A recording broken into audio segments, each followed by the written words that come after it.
di umur yang umur yang baru Partai Demokrat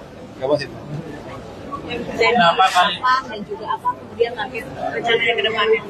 Ya, alhamdulillahirobbilalamin. Kami keluarga besar Partai Demokrat hari ini bersyukur dengan sukacita untuk memperingati hari jadi Partai Demokrat yang ke-24 jatuh di tanggal 9 September tahun 2025 ini. Dan tentunya 20 tahun, saya ulangi 24 tahun pengabdian Partai Demokrat untuk masyarakat, juga untuk bangsa dan negara ini tidak sepi dari jatuh bangun, suka duka, dinamika, baik internal maupun dalam perjuangan kami di berbagai sektor, baik di pemerintahan, lembaga eksekutif, pemerintahan pusat, provinsi, kabupaten, kota, juga di parlemen, DPR RI, termasuk di DPRD, di berbagai tingkatan. Saya tentunya atas nama keluarga besar Partai Demokrat mengucapkan terima kasih dan sekaligus mohon doa agar kami dapat terus mengabdi, dapat terus memperjuangkan aspirasi rakyat.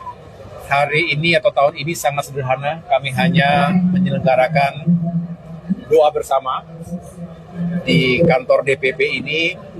Tadi juga hadir Pak SBY sebagai salah satu pendiri Partai Demokrat dan tentunya beliau juga sedang berulang tahun, usia ke-76 tahun, dan mohon doanya juga agar beliau diberikan kesehatan. Intinya kami keluarga besar Partai Demokrat tidak ingin mengumbar janji, kami hanya ingin menunjukkan bahwa kami akan setia pada perjuangan bersama rakyat. Dan kali ini kami berada di pemerintahan bersama Presiden Prabowo Subianto, tentu ingin mengawal segala program, apakah pembangunan infrastruktur, apakah pembangunan sumber daya manusia, peningkatan kesejahteraan, ekonomi, dan juga pengurangan kemiskinan dan ketimpangan ini bisa terus dikawal dengan baik. Oleh karena itu bentuk syukur kami dan sekaligus bentuk perayaan tahun ini adalah dengan menggelar dialog rakyat. Tadi baru saja kami menyelesaikan sebuah interaksi tatap muka, hati ke hati dengan berbagai kalangan masyarakat. Tadi ada perwakilan berbagai profesi, guru, buruh, kemudian juga pekerja ojol, ya, pelaku ojol, kemudian juga pekerja seni, termasuk perangkat desa, mahasiswa, dan yang lain-lain. Tentunya semua memiliki aspirasi, kami ingin membuka ruang itu. Saya sampaikan kepada seluruh jajaran, bukan hanya di DPP, tapi di seluruh DPD dan DPC, termasuk seluruh anggota DPR, wakil rakyat Partai Demokrat, agar lebih sering menggelar dialog, membuka rumah-rumah aspirasi kita, sehingga bisa terus mendengarkan masukan, aspirasi, termasuk kritik. Kalau kritik itu membangun, konstruktif, dan disampaikan dengan cara yang baik, tentunya harus didengarkan sebaik mungkin. Kita cegah terjadinya sumbatan dalam penyampaian aspirasi ini. Kalaupun ada yang ingin turun menyampaikan aspirasinya, mengekspresikan itu semua tentu dalam koridor yang konstitusional.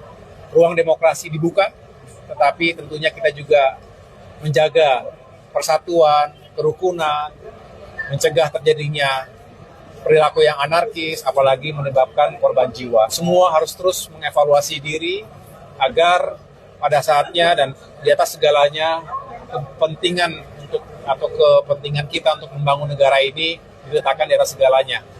Dan saya rasa ini yang terus kita kawal dan perjuangkan. Pertama apa yang secara mayoritas rakyat sampaikan kepada Demokrat untuk harapannya. Ya. Yang kedua, masyarakat kan sedikit agak kecewa, banyak anggota DPR flexing atau memamerkan kekayaan segala macam. Kalau di Demokrat sendiri bagaimana instruksinya kepada kader-kader di DPR? Ya, terima kasih. Tadi kami mencatat semua ya, dan saya tadi memberikan kesempatan kepada para anggota Dewan dari berbagai komisi, termasuk juga menteri-menteri yang sedang menjalankan amanah, untuk merespon berbagai isu, diantaranya sebagian besar menyuarakan agar semakin baik kehidupannya, kesejahteraannya, baik guru-guru PAUD, pekerja ojol, buruh pabrik, perangkat dusun, pelaku industri kreatif termasuk musisi, UMKM, semua berharap bisa lebih baik kehidupannya, punya pekerjaan yang layak, daya beli yang baik, kesejahteraan yang meningkat untuk diri dan keluarganya, untuk pendidikan anak dan termasuk juga kesehatan keluarganya. Jadi saya rasa semua itu benar-benar mendasar dan kami catat baik-baik, dan telah kami perjuangkan sebenarnya, tapi perlu kami terus tingkatkan perjuangan kami sekali lagi di parlemen maupun di pemerintah. Nah, yang kedua tentu terhadap isu yang tengah berkembang ini, saya sudah sampaikan sejak awal, mengingatkan lewat ketua fraksi juga, mari kita jaga diri baik-baik, wakil rakyat, para pejabat publik itu selalu diikuti tutur kata perilakunya, mari kita jaga lisan kita, jangan sampai menyakiti perasaan masyarakat, apalagi isu-isu yang sangat sensitif. Kita jaga diri dalam keseharian, tidak ada yang sempurna, tidak ada gading yang tak retak, tetapi paling tidak kita saling mengingatkan agar terus bisa menyatu dengan kondisi masyarakat hari ini, ya. Kemudian kita bisa fokus pada solusinya. Begitu. Mas, berbenah partai politik juga kan sering digaungkan akhir-akhir ini Mas Ahaye. Apakah Demokrat juga punya faktor baru ke depannya? Karena kan anggota ataupun juga kader partai ini nanti di DPR mewakili rakyat. Ada formula baru mungkin dari Demokrat? Kami terus mengedepankan meritokrasi, upaya serius dalam pengkaderan, mengisi kapasitas dan juga integritas diri. Kami punya sejumlah lembaga yang kami harapkan bisa terus mengisi kapasitas dan integritas kader-kader kami tadi, baik itu melalui pendidikan, pelatihan, termasuk juga melalui program-program eksekutif, ya, bimbingan teknis bagi para kader utama, termasuk bagi kader-kader yang baru bergabung. Ini kami isi dengan nilai-nilai dan perjuangan-perjuangan partai yang memang sejak awal kami ingin menjadi partai yang terus berpihak pada rakyat, ya. Rakyat yang mana tentunya seluruh rakyat Indonesia, tetapi terlebih lagi masyarakat yang lemah, yang termarginalkan dan perlu mendapatkan bantuan. Kami meyakini meritokrasi ini penting, walaupun dalam politik banyak yang mengatakan ya semua punya kans yang sama. Karena kontesnya itu lebih sering ditentukan oleh popularitas. Tapi kami juga yakin bahwa popularitas semata tidak cukup. Perlu ada pengisian diri melalui tadi wawasan, ilmu, pengetahuan, pengalaman, dan itu dibangun secara sistematis agar pada saatnya ketika kader-kader kami mendapatkan amanah sebagai wakil rakyat atau sebagai kepala daerah atau duduk di pemerintahan pusat, ini bisa menjalankan tugasnya dengan sebaik mungkin.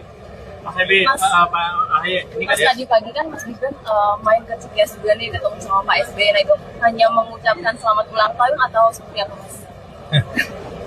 Tadi Pak SBY cerita ya, Pak Wapres beliau tadi hadir untuk mengucapkan ulang tahun dan tentunya ada diskusi di situ, tapi intinya ya membahas bagaimana kita bisa terus mengawal pembangunan negeri kita. Kita ingin pemerintahan Presiden Prabowo Subianto sukses. Kami semua ada di dalamnya dan tentunya kita juga berusaha sebaik mungkin, bukan hanya untuk menyelesaikan berbagai masalah yang dihadapi masyarakat, tapi juga untuk menjaga kerukunan bangsa ini. lukisan Pak SBY kan Cukup ya. Thank you.